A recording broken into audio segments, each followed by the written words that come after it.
I'd like to present, I'm going to say I'm taking advantage of calling him Donald. You call me Donald. Okay, like I can guarantee you this, next year we'll be calling him Mr. President.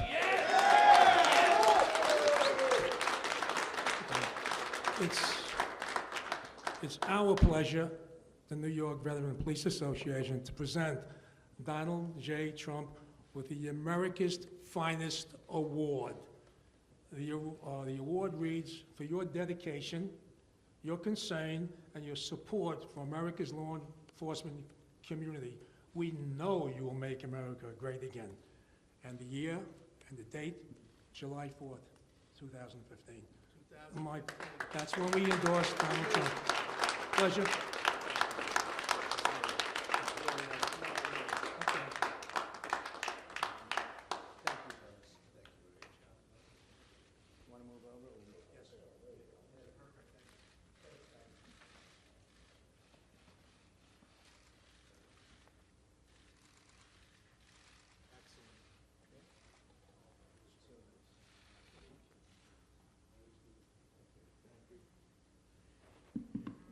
Well, I want to thank Lou and everybody. It's such an honor, and I heard about this, and I said, we have to do it, and we should do it on Staten Island if possible, right?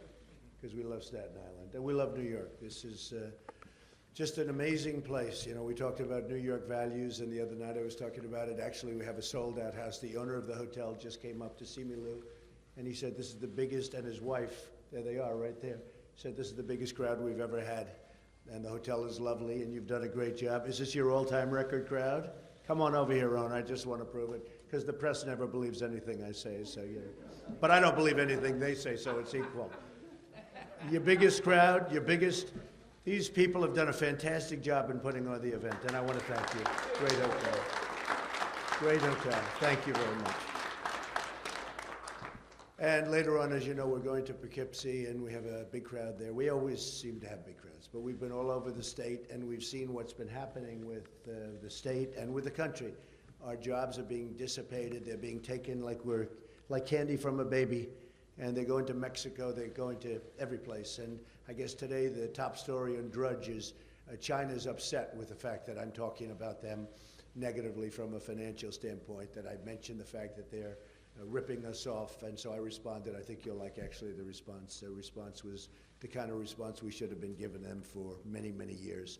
So if you folks have any questions, but before you do that, I just want to say, you people have done an unbelievable job. And a lot of times you don't get the kind of acclaim or respect that you should be getting. And with me, you get it, but with the public, you do get it. You don't hear about it from the press. But with the public, you do get it, and we just want to thank you all, because we have a tremendous amount of respect for the work that you do. So Lou and everybody, thank you very much.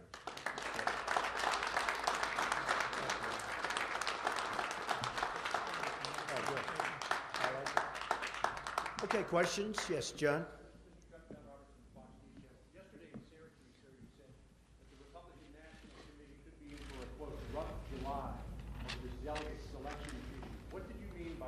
Well, it's a rigged election. Now, I'm winning by a lot, and a lot of people say, don't complain, you're winning. And I think we'll get there on the first ballot, actually, and we're going to have a big day, hopefully, in New York, because I love New York, and a guy like Cruz, you heard his statement on values, New York values, and I can't imagine any New Yorker voting for Cruz. And he can't beat Hillary. I'm going to beat Hillary. In fact, you notice her commercials came out there about me. They don't even talk about Cruz. She's only concerned about me. Now, Kasich is interesting. He's never had a negative commercial. Nobody's ever hit him. Nobody knows he's there. And so he does well. He does okay because nobody talks about him. With me, I think I saw on Fox, 55,000 negative ads. And despite that, I'm leading by a lot. But I think it's about the voters. It's not about the bosses. And I'm here to show that it's about the voters. And we're going to show that it's about the voters. And I win all the time when it's up to the voters. When it's up to the bosses, we didn't play in Colorado because I heard that it was going to be for the bosses, for the RNC, for the people.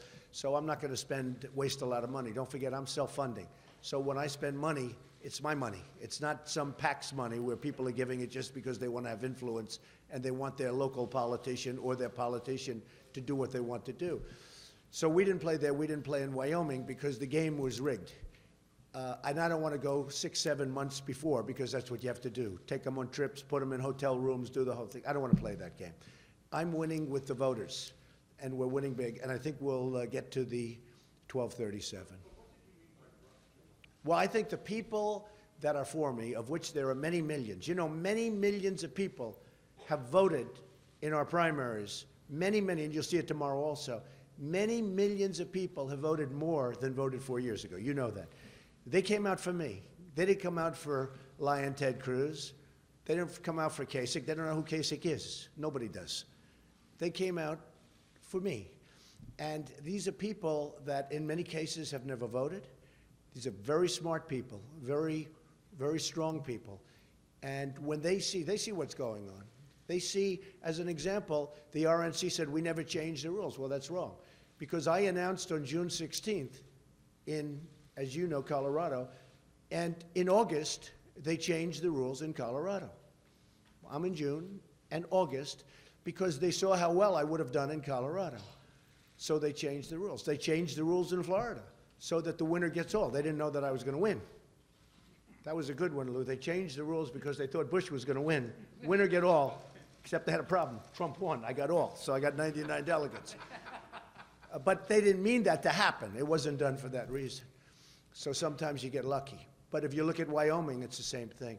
But just so you understand, they kept saying, we didn't change the rules, we didn't touch the rules. They totally did.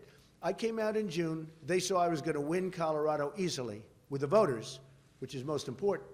So they changed the rules, and they took the voters out of it. And they had the party bosses make the selection. So that's the way it goes. Okay, yeah, Katie.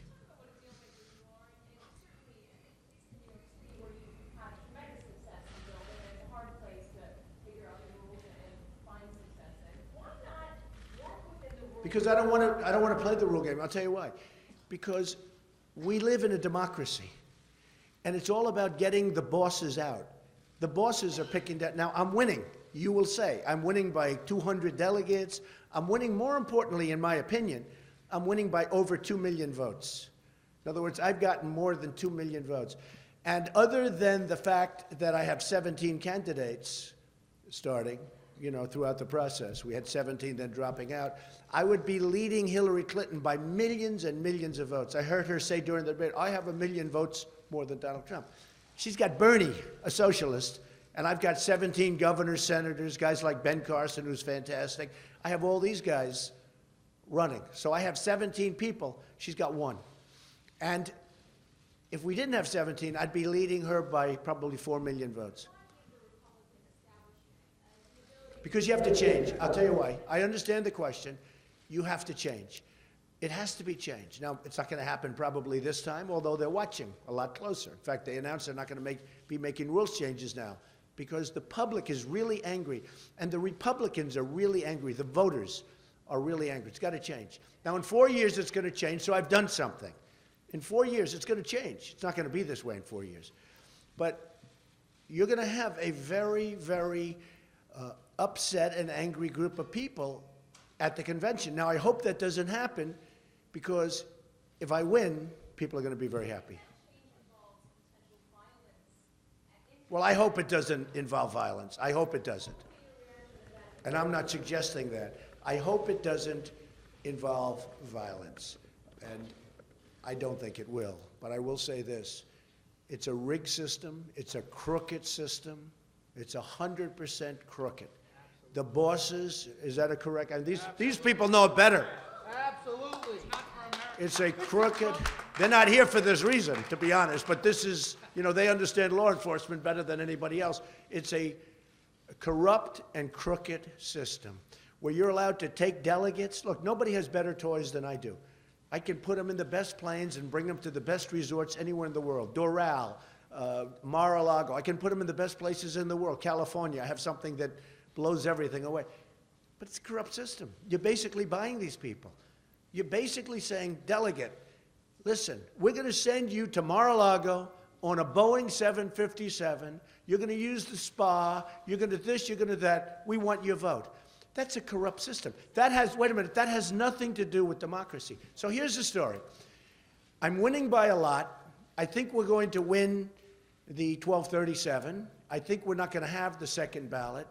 I just tell you, though, despite what I just said, it's a corrupt system, and it's a rigged system, and I think for future years, the Republican Party should change, okay? Mr. Trump, you've warned of a rough July. You've warned that millions of people won't vote for a Republican in November if you don't get the nomination. It sounds like there's no scenario under which you would accept a vote at the convention that would make somebody other than you the nominee. Well, I can't say that. I have to see how I'm treated and how these people, I'm representing many millions of people. You know, the Republican Party in the primaries are up 72%, which is astronomical. The Democrats are down 35%. I mean, you people, those are the numbers. An amazing thing has happened. The Republican Party, which people don't think of it in terms of going up, they think of it in terms of getting smaller, smaller, smaller every year. They're up 72% because voters are coming and voting. Some of them for the first time because they never had a candidate that they wanted to vote for. They're great people. They're great Americans. But it's up 72%. The Democrats are down 35%. And I'll tell you what, we're getting independents, we're getting Democrats to vote, and we're getting, to me, makes me very happy, people that have never voted before. And let me tell you, if you disenfranchise those people, you're going to have some very upset people. Yes, go ahead. A contested convention that would make somebody else the nominee? Would you rally the party to unite? Jeremy, it's too early to say. I have to see. I have to see how it's handled, and I have to see what level of fairness these millions of people who I'm representing. You understand, I have far more votes than anybody, including Hillary, because I had 17 people. She had Bernie. Okay, Bernie. Oh, Bernie. Lou, you guys aren't big into socialism or communism, are you? I don't think you're going for a communist, are you, Lou? Okay. Go ahead back there. We're in your home city of New York City, where people know you the best. Why haven't you held a rally like you had at Oh, I have. Excuse me. Excuse me. I had rallies, the biggest rallies in New York. We had 21,000 people in Albany. We had, well, I'm going up to Poughkeepsie in a little while. You know why? To be honest with you, because the polls are so good and so strong that I really want to focus on areas where they know me, but they don't know me as well. No, not at all. We've had virtually nothing. I'll tell you truthfully, the press doesn't cover it that way. And I've said it yesterday in a couple of days. The safest, I was in Watertown yesterday. We had tremendous crowds, and with tremendous crowds everywhere. Albany was unbelievable. We were in Rochester, unbelievable. Rome, our Rome, not the Rome that we think about. I think about our Rome. Rome, tremendous crowds. We have very little protesters. And every once in a while somebody raises their hand, they get ushered out. The safest places to be in this country, virtually, are at a Trump rally. Unfortunately, the press doesn't cover it that way. Yeah.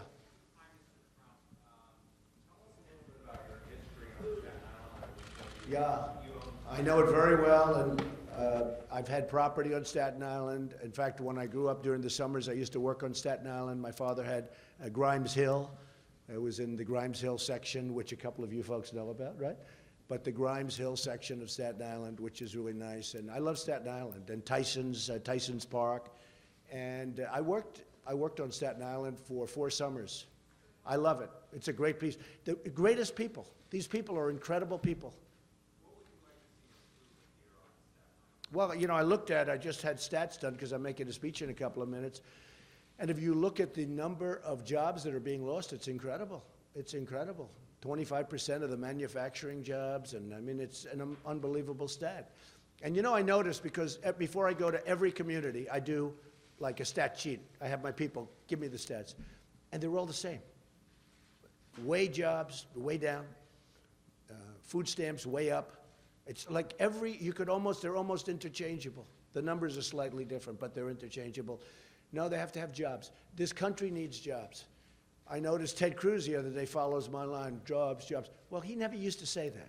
He's saying it because I get the crowds and I'm getting the response, and he's not getting the voters. He gets the bosses, and I could get the bosses easier than him if I wanted them.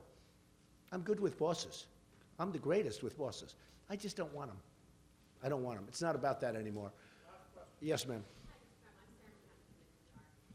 You run lot of staffers recently to focus on the delegate Yeah. game. That's what the aim is now. What's the role now of your pre-existing staffers, Still like here, Mr. very Lewandowski? good. Corey's right here. What's his role Did a in the good campaign? job. Totally exonerated from that bogus nonsense from somebody that made a bogus claim, who, by the way, if you look at the tape, it bore no relationship to what she said happened. And I tell you, I really have a lot of respect for the people in Florida for looking at that fairly. I really do. I have great respect for the prosecutor and for the police for taking a look at that clip and realizing that she misrepresented. I have great respect for that. And he's good. That was a weight on his shoulder. I mean, I saw it had a huge impact on him with his family, and he's got 4 beautiful children and wonderful wife in New Hampshire. And I'll tell you what, that was a very unfair thing that happened to him. Very, very unfair. So I'll say it. Okay, do one more. Go.